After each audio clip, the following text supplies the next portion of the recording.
Tennessee as LSU's ceiling. Maybe Clemson does have a chance, and where the tipping point for the bizarre might be this weekend. This is the College Game Day Podcast for Wednesday, November 16th. Rece Davis and Pete Thamel here, and there are plenty of things to talk about with the latest release of the College Football Playoff Top 25, but I have to get to more pressing issues first. Today, November 16th, is one Victor Peter Thamel's birthday. Happy birthday, Pete. You have good sources, Rece. You have good sources. I think we blame Bill Hoffheimer in PR for blasting that out to the world this morning. It's definitely added to my texts buzzing today. So thank you. It's a good birthday. Wife and I are going out to a nice dinner tonight. Excited for that. And yeah, it's always great to be loved, and certainly on your birthday, if you feel the love. So. Well, I don't want to let your adoring public know precisely where you're going to be, but can you give us some type of insight into what kind of restaurant and all of that? Because I don't want to cause any disturbance or anything, but we're going to Mastro's in the Seaport in Boston. It's a haunt of ours. Yes.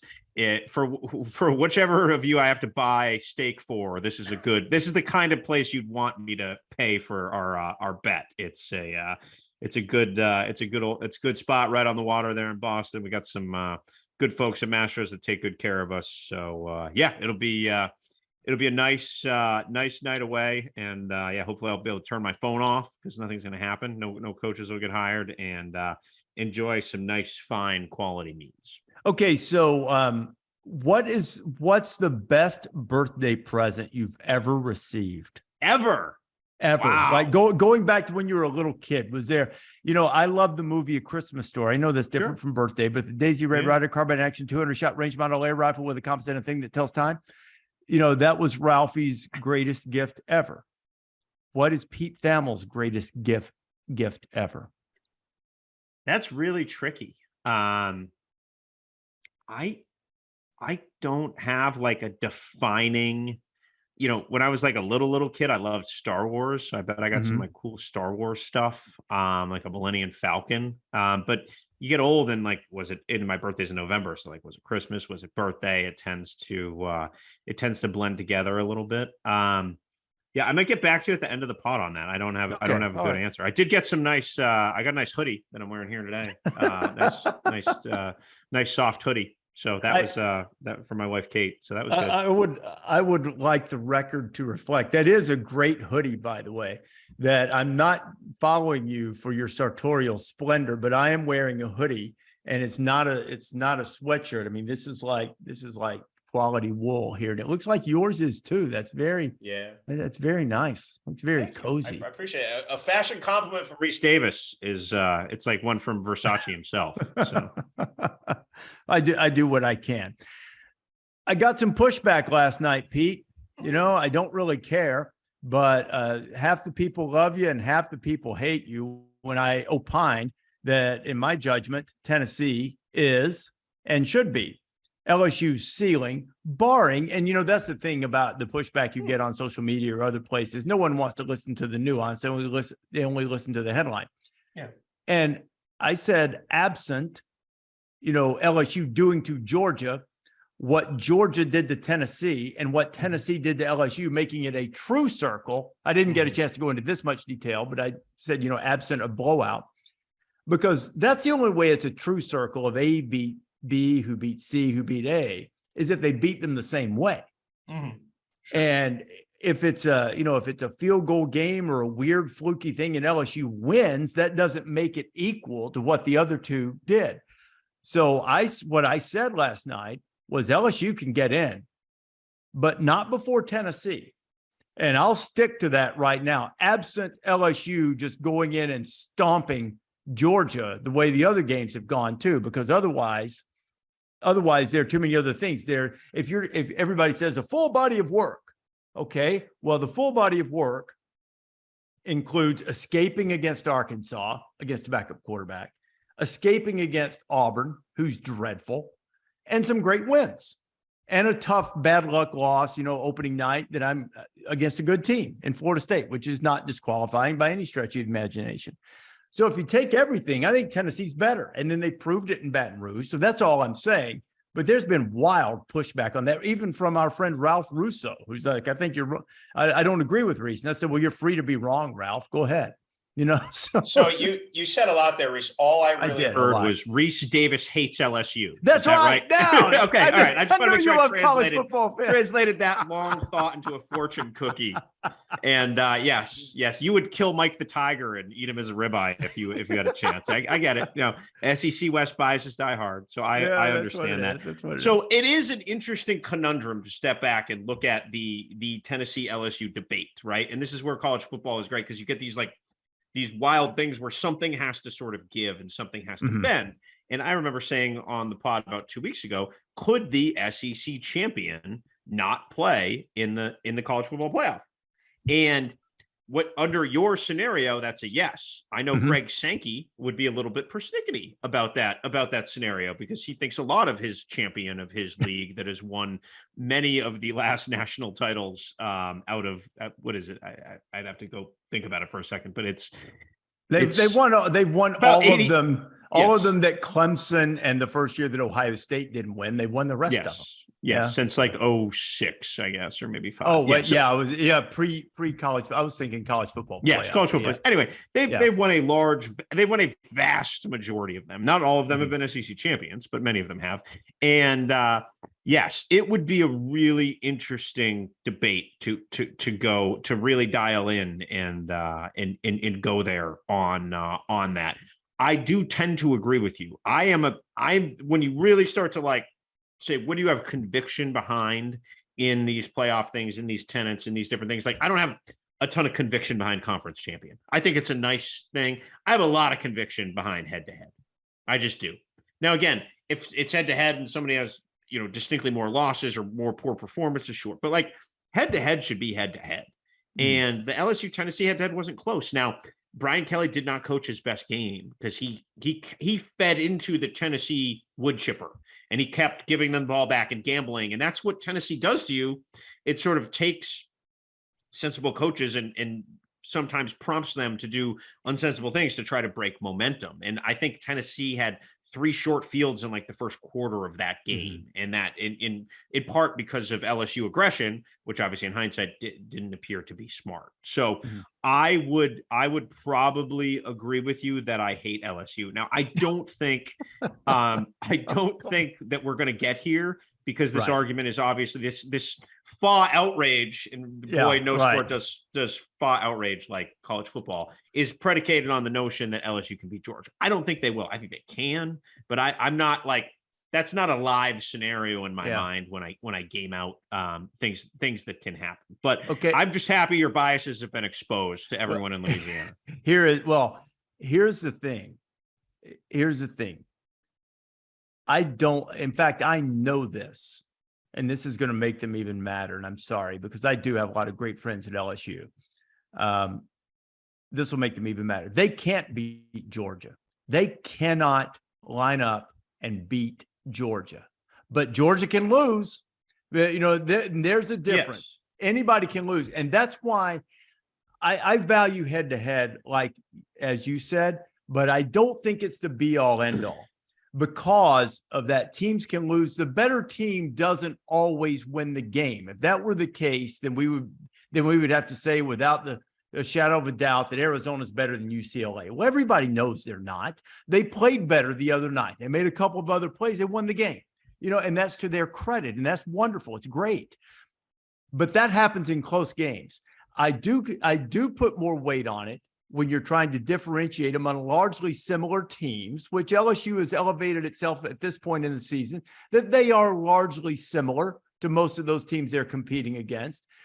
So what has to be the difference? All of those things that you take into consideration when one team isn't, to use the playoff committee's vernacular, when one team is not unequivocally better than the other. I even read through the criteria again. They even used the word pedigree, which I might say they want to change, might want to consider changing, simply because that implies historically dominant teams like Alabama and LSU, or Alabama and Ohio State, Michigan, and things like that. And that's not what they mean. They're talking about pedigree of accomplishment, but unequivocally better.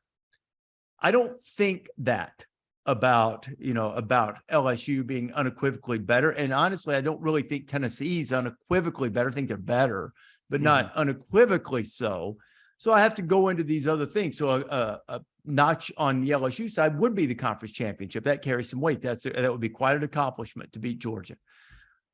But to me, that's outweighed by the nature of the way Tennessee beat them. If they'd beaten them 30-27, I don't think I'd feel the same way, but they beat them 40-13. So I do.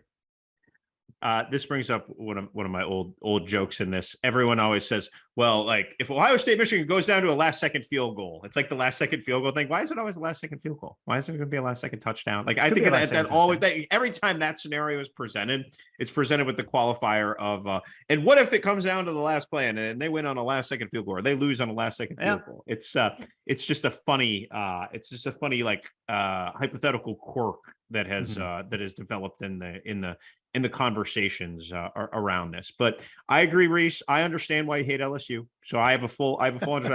I'm glad you've been clear with the good constituents in Baton Rouge. And the one thing I do know about the LSU fan base, they're very measured. They're very calm. I'm sure they're taking this really well. I mean, it's just if they're just grounded in pragmatism, that's what I think about when I think about LSU fans. So they loved me. Pragmatism. They loved me when I was handing trophies to Coach O and hosting Joe Burrow Heisman Gala dinners and stuff. They loved me back then. Now all of a sudden I've turned, and I like Brian Kelly too. I'd be happy to hand a trophy to Brian Kelly. Yeah, I think Brian Kelly should be very happy with how this year has gone. Oh, I've been very bullish on Kelly, and I was bullish on the hire, and he had some early stumbles in such with the family and everything. But no, with the what? Family. There you go. Thank you. Family. Brian Kelly of Chelsea, Mass, probably like 11 miles from where I sit in Southie here. The thesis on Brian Kelly that we've seen is he's an excellent coach in close games, right? That has just been proven time and time again. He's an elite coach as a favorite, rarely loses as a favorite. And he never had access to the caliber of talent at Notre Dame. He had very good players, when you think about Quentin Nelson and McGlinchey, like he had great players, but he would not have 1 to 44 the caliber of players he has. And he is starting to have those now, but this isn't like a ridiculously talented LSU team. It's a very good LSU team. And there are some players who really flash. And oh my God, Harold Perkins is just, my goodness. He's amazing. He's a different player. Man. We throw around freak. We throw around these words. Oh, he is preposterous. He's a cheat code. Man, that duck on that last pass rush to cause the fumble when he went under, to be able to continue to move at that speed, boy, he is fun to watch. He's sensational. He just made sure that there was no chance that they lost that game on Saturday. And it was, he's a Marvel comic character. That's what he looked like. Yeah. And now they play UAB this week, who in Nick Saban's first year beat LSU in Tiger Stadium. Now Brian Kelly's first year. UAB, tough, good program, and a little bit of transition right now. Not going to happen. Doesn't their tailback McBride lead the country in rushing? Yes, he does. He's been one of our slot machine trivia question answers on the old Zotron. Yeah, we got sideways on that. That's supposed to be an opinion-based thing, and somehow all of those are supposed to be mixed in. Like one a segment is kind of a gotcha, and somehow they mix a bunch of them in. So things happen, right? Sometimes it's fun to watch you squirm a little bit. Yeah, I know. You are flappable. Forget this unflappable. No, I'm unflappable. Stuff. There's flapping. I saw flapping. There was no on flapping. Saturday. There was no flapping. Yeah, you're gonna be flapping in the cold breeze on Saturday. It's gonna be nice and chill. You know what I discovered too is that I've misplaced earmuffs and gloves, so there'll have to be a quick trip to make sure that happens, because that could be a major problem on Saturday morning in Bozeman. I took your advice. I bought some new long johns, mostly because I probably gained 10 pounds this season, and I'm worried if I wore my normal long johns, my suit pants would split. But I bought some like they haven't arrived yet. I had to pay for the extra shipping, but I bought some tight long johns, tops and bottoms to wear out for a couple hits. But I'm not gonna lie. Sometimes like when I'm not on, I like hang out by the show and just like listen on the earpiece. I don't think that's going to be happening in Old Bozeman on Saturday. No, I think you'll be headed to the warmth on Saturday morning. I'm really excited about. I like taking the show to new places. The game carries significance. I think Montana ruined things for Montana State last year in terms of conference championship, and then they did well in the playoff. And, so I think all of the elements there. And as I kind of look at the FCS, I guess Montana's still trying to fight its way into playoff consideration. Montana State's rolling. So, it should be a lot of fun. I think I'm excited to go and check another state off the list in terms of all the states that have been visited. I've been to Bozeman before. It was a while ago. A buddy of mine from college did his first job in Cody, Wyoming. So a crew of us went there one summer and visited Billings and Bozeman. It's one of the most beautiful places in the country. I mean, it is just absolutely stunning. Isn't Cody, Wyoming, Mike Leach's hometown? It is Mike Leach's hometown. That's correct. That is correct. Cody, Wyoming. So, all right. I actually saw the Bare Naked Ladies play in Bozeman, Montana in like 2005 or 4 or 3, something like that. Yeah. I'll tell you one thing you won't see in Bozeman this week is bare naked ladies. Nope. Bare naked anything. Yeah. You don't even see any bare skin other than maybe the nose or the lips. I think the playoff committee must have done a pretty decent job last night, because the discussion was what you and I just talked about. Tennessee, LSU, and that assumes, as you rightly pointed out, that LSU finds a way to beat Georgia. And the other one was Pollock's dismay and disdain that Alabama was one spot ahead of Clemson. And, well, they're probably going to play in the Orange Bowl anyway, whoever decides to show up to play in that, if in case either side were to have opt-outs. But, he was like, at one point he said, Alabama they're just not impressive. I was like, fair enough. And Clemson is, I don't get too worked up about those like that back there. You can make a judgment either way, right? Yeah. Watching David last night, I could just feel his visceral annoyance that basketball game went into double overtime. Dude, you should have seen Herb Street on the satellite feed monitor. It was amazing.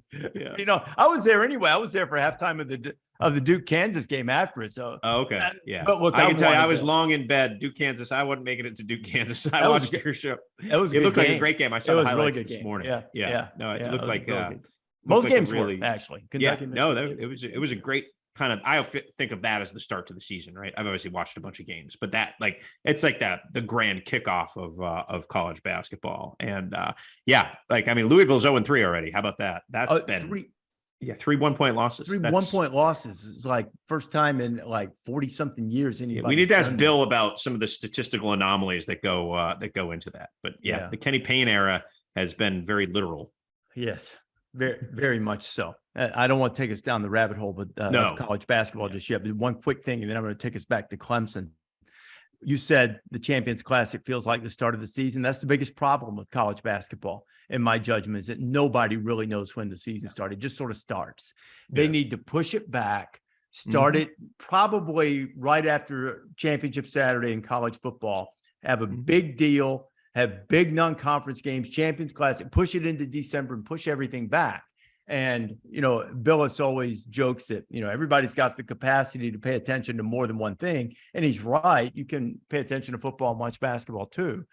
But nobody, unless you're the hardcore, unless you're Seth Greenberg, you've been counting the days and, and that's your number one thing. Nobody really knows when it starts. It just kind of starts. Yeah. And it's gotten better, actually. There was a more refined start this year. It used to be terrible. Yeah. Maybe when you're Rhode Island Open against Pitt or something, it was just like, what are you doing? Yeah, I think there is a start date. So that's not what I mean, but it's not what I mean more is like building to an event that everybody starts right now, and anyway, but that's if it's the Wednesday after the championship Saturday. I agree with 1,000%.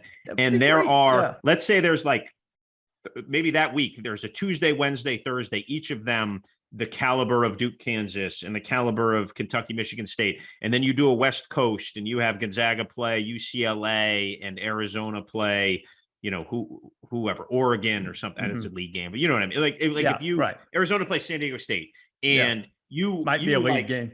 Yeah, and you do it in that's true too. And you do that in Vegas, and you do one in the Midwest, and then you have some tobacco. I don't know. Like you can, man. You don't have to be some like brilliant marketer. You don't need to be P.T. Barnum to figure that out. But the problem there is the Masters. CBS won't push it past the Masters, and CBS has college basketball postseason until I think 2032 on the single worst contract in television history right now. So maybe the SEC football contract for them. Well, that's expiring. At least that's going up. It's going up. Yeah. We're delighted about that in the future too. Yes.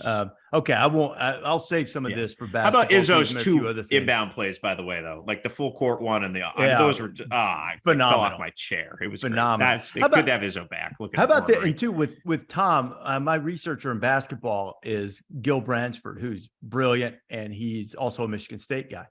So last night he tells me that prior to that game, that last night, I'll say it this way: last night was the first time as an unranked team, and it's fair to say Michigan State's not unranked very often, but as an unranked team that Izzo had ever beaten a top 5 opponent. He'd been 0-7. So at this stage in his career, Hall of Fame, national championship, myriad Final Fours, still found a first last night in that victory. That was good. What precipitated this was talking about Pollock's outrage with Alabama and Clemson standing up. I don't think we've written off Clemson too soon, because the level of chaos, in my judgment, based on where they have them right now and the opportunities they have left to really impress you, it's hard to fathom them getting into the playoff. But have we been premature in that and declaring them finished for this season and making the playoff? I would think you need 2007 level chaos for them to reassert themselves. I'm not saying it cannot happen, but I think if you take in part just how pedestrian they've looked in general, in part, what is their best win right now? Is it NC State, Louisville? Wake was ranked high at the time. They beat them in double overtime. NC State, yes. So you would really have to have some chaos in front of them. Multi-loss teams, there would have to be some serious, one loss Clemson conference champion versus one loss Tennessee non-league, non-division champion. I don't think is much of a debate. I think it's Tennessee, just because of the caliber of wins. Tennessee would have 2 stand on the table better wins than Clemson has had. And that's assuming they beat North Carolina, which I think they will do. And again, North Carolina, all credit to your man crush, Drake May. And I was actually talking to some scouts today for a story next week. And boy, is that Drake May buzz going. Am I wrong? Do the scouts your man think crush I'm is wrong? accurate. You are crushed on the right man, Rece Davis. You are crushed on the right man. You like him as much as you hate LSU. And that is I really shouldn't have told you the story, because now you're going to think I'm going to be getting a call from my friend Scott Woodward down there and saying, "Hey, why are you crushing us?" You ought to be happy anyway. So anyway, if I'm Scott Woodward, I think I mean, look, he hired Jimbo Fisher and he hired Brad Kelly. So which one would you rather be managing right now? And Chris Peterson and Sark. Right. I mean, Scott's got a long history of bringing in the big guns, and Buzz Williams sure did. Kim Mulkey at LSU. I mean, pulling her away from Baylor. There's also hired. My son's going to enjoy this. He also hired an assistant baseball coach at LSU this year, or they did. That is a rising star. And for those of you who follow college, Josh Jordan is his name. Okay. He was at Duke, one of the great recruiters, one of the great guys in coaching. He won't be an assistant coach long. You're welcome, Josh. We've touched all the bases here. We've gone from Tom Izzo's inbound plays to Isn't that what a great LSU podcast to is? hey, I'm all for rising coaches, man. That's my world. Like, you're speaking my love language when you talk about that. Now, I don't know anything about college baseball, but if there's some like hot hitting coach that we want to talk about, I'm not gonna shoot that down. That's right in my wheelhouse. Dude, let me tell you this about him. He is an outfield defense savant. The people who think you're just putting people out there that run fast to go get the ball, and I mean, that's part of it for sure. But this dude, I would say that if he were a football coach, he would probably be an elite secondary coach because of communication and coverage and things like that. He would probably be an elite secondary coach. So where does the chaos lie this weekend? I've kind of scrolled down through the games. I mean, I think the obvious one prior to last Saturday night would have been TCU's trip to Baylor, but the way Kansas State cut them into little pieces. Yeah. I mean, you don't get the same team every week, and you know TCU's bound to have a little bit of a challenge to regain that emotional edge that they had in Austin Saturday night. And Baylor's probably a little embarrassed. So you think, they're going to be kind of last stand against the wall. But it's really hard to find that thing that's going to turn it upside down on Saturday that is obvious. But of course, that by definition is why you don't always see it, right? Let's first of all give Kansas State credit for some of like the most random authoritative beatdowns of the year. Like in games that they weren't like 21-point favorites in, they just absolutely curb stomped some teams. So they did it to Missouri earlier in the year, right? Of course, then they went out and laid an egg against Tulane, who we've learned is pretty good. It's good. And then they beat Oklahoma State 48-0. On the heels of barely beating Iowa State, on the heels of losing to TCU, they just out of nowhere just completely skunked Oklahoma State, which had a bunch of injuries and everything, but I don't care. Like, that's a good program, and nobody beats them by a 50 burger. And then they came back and just swallowed Baylor whole 2 weeks later. So none of those games going in would I have had any inclination that they would have won by 5 touchdowns. Right now, certainly Kansas State's great. You were bullish on them going into the year. I'm a big fan of their DNA and, their defense with Joe Klanderman and Colin Klein as first year play caller has done a great job. Both quarterbacks have played really well. Like, I like K-State, but they've come from the top rope a few times when nobody thought they were in the ring. It's been a weird, like, that's just been one of the weirder quirks of the season that they've been able to just really deliver some astounding performances. So to get back to your Go ahead. No, I was going to say, and they're right on the cusp of making it. And they, absent Tulane, they really haven't had the bad performance. But, going to West Virginia, I mean, that could be a little tricky Saturday, right? Oh, sure. And give West Virginia credit. They switched quarterbacks to the runner Green, and he gave them a spark. I watched a bunch of that game on Saturday. It was like a pure emotion home win. They hadn't beaten Oklahoma. Give Neil Brown a lot of credit with his job in the crosshairs. I mean, his team really played well for him. And we've seen a lot of times over the years when a coach is in flux, sometimes the team, doesn't show up. And boy, they showed up with alacrity on Saturday. So, I mean, at this point, house money, right? You're going to be playing and coaching pretty free and easy. So if we're looking for chaos on Saturday's slate, I don't sense a lot of it. There's some good games, like the 2 Pac-12 games that are high end. Neither quarter upset. USC's favored by 2.5. Ducks are favored by a field goal. I would think Utah has a pretty good chance to win. I don't think this Maryland team right now can really the air's out of the balloon there a little bit. The way they performed the last couple of weeks. I don't see them.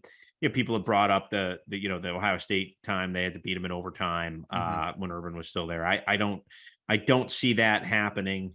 I think West Virginia, at home, that's only a 7.5 point spread. I think that's good. Let me throw this out there. I think Illinois stylistically matches up well with Michigan. That's fair. And Yeah. Michigan is not a team that's like, now they have beaten teams soundly, but it's sort of like a slow meat grinder like process. They're not going to be up 28-0 at the end of the first quarter.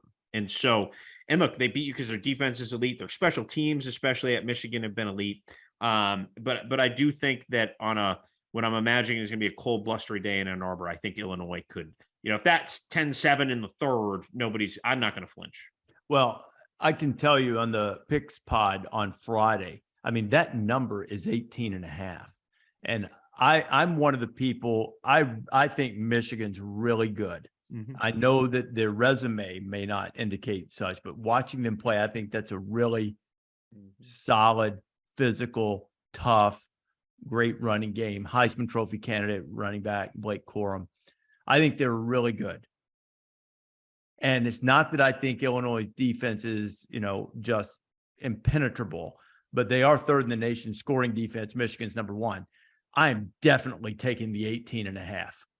I mean, for sure, I'm taking the 18.5. Now, I don't think it's going to be a nail biter, a white knuckler at the end, but I mean, 3 touchdowns with the defense and the style like that and the limited possessions of both teams.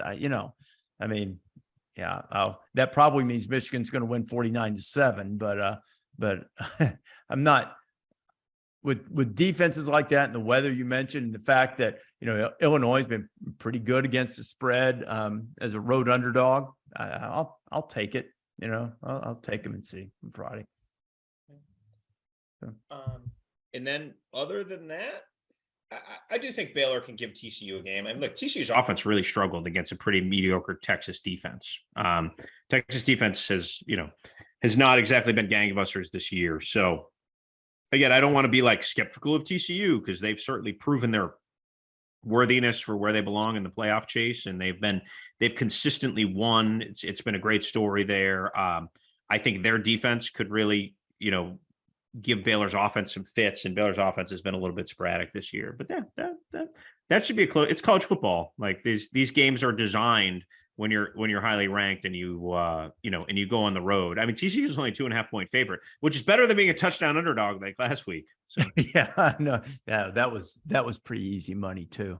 I think nobody's paying attention to Stanford and Cal. We're talking about the 2 big Pac-12 games. So, we're running a clip from the what is the ESPN, I think, documentary about the play in 1982, 40-year anniversary of the Bands on the Field game. So as you know, Pete, I'm, really close friends with Rod Gilmore, who our terrific analyst who played for Stanford and played in that game. And in fact, so I called and had a conversation with him this week. I said, I need some anecdotes, things that haven't really been heard, to use it as a lead. And I apologized to him in advance. I said, I know, I've brought this up to you before. There are things that I don't tease my guys about. That's the one. I don't tease Rod about that. I don't tease, Billis about, about the 86 championship game. Not going to tease, Kirk or Desmond or something, or David.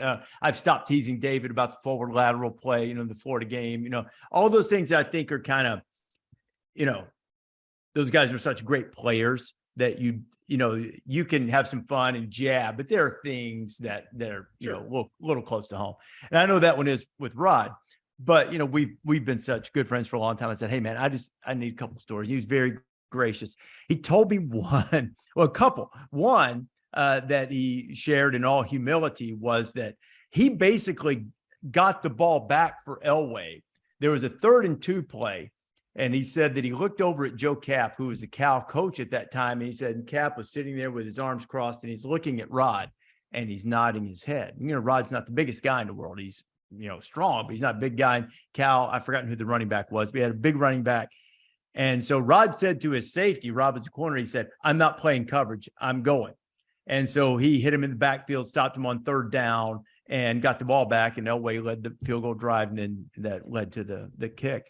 But the other one he told us that there was a panel for the movie and the book that was out, just happened recently, last couple of nights. And one of the officials that was in the game and the one who almost blew the play dead was asked at this panel, Was he down?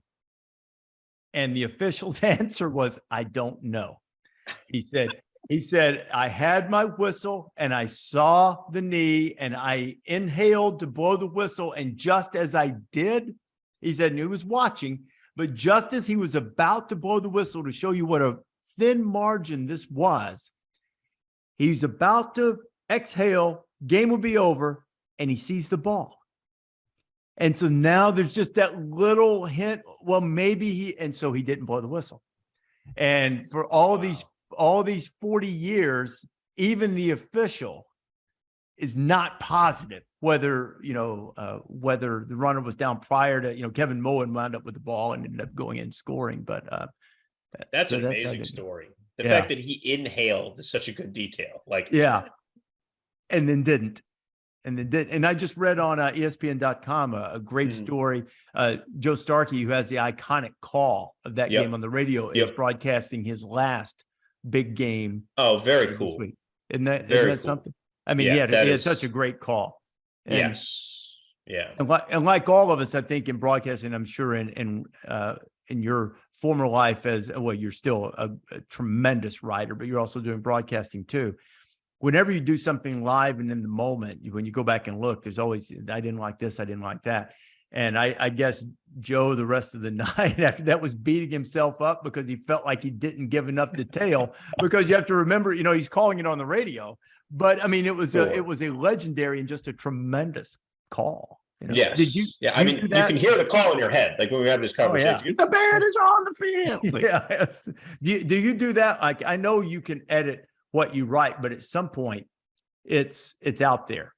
Do you ever go back and reread something you've written and go, oh, sure. You hate it all, right? Like that's what I would do. I remember, this is a funny story. The night of the Kick 6 game, Pat Forty and I stayed in Columbus, Georgia, your old haunts, where you were known as Rece Baby. Your friend Roger told us last week in Athens. Rece started out his career in Columbus, Georgia. So anyway, that's like the town nearest Auburn where you can stay and not pay $600 a night for a hotel or whatever. And, I think Pat and I had driven over to the game together. And then obviously it took a while to write our stories because you only get one kind of Kick 6. And it was interesting. He was in the press box. I was actually on the field. Chris Davis, I think is his name, ran when I say he ran right by me, I mean, he ran right by me. Like, I remember I actually had to step out on the field, like cross the line after he'd long gone by me. He's 30, 40 yards because the whole team was in front of me. He went away from me and the whole team was in front of me. So I was like 8 yards on the field looking down the sideline to seeing if anybody could catch him. So anyway, that was like, you're not going to get another one of those, Right. And, and so after Pat and I retreated to a bar in Columbus that we've actually been to a few times over the years, covered Auburn games. And I was like, I hated my story. He's like, I hated my story too. Yeah. I was like, I don't even want to read mine. The perfectionist in you is why you're great at what you do. I mean, okay, enough sunshine up your skirt, but it is your birthday after all, so why not? Yeah. Too much sunshine. We could block it out. We could block it out for now. So. You're very uncomfortable taking compliments, are you?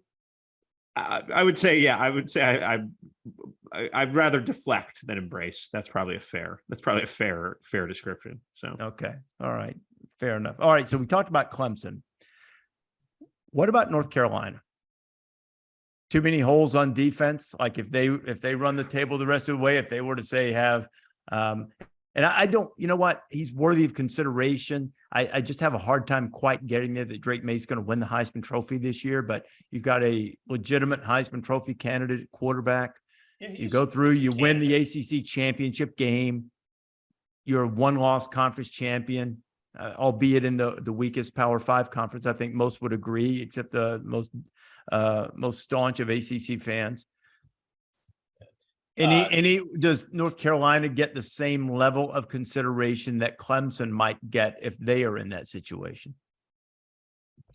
I think they probably get about the same because I don't think their resumes are like drastically different, included right down to the loss, right? Mm-hmm. Right. Yeah.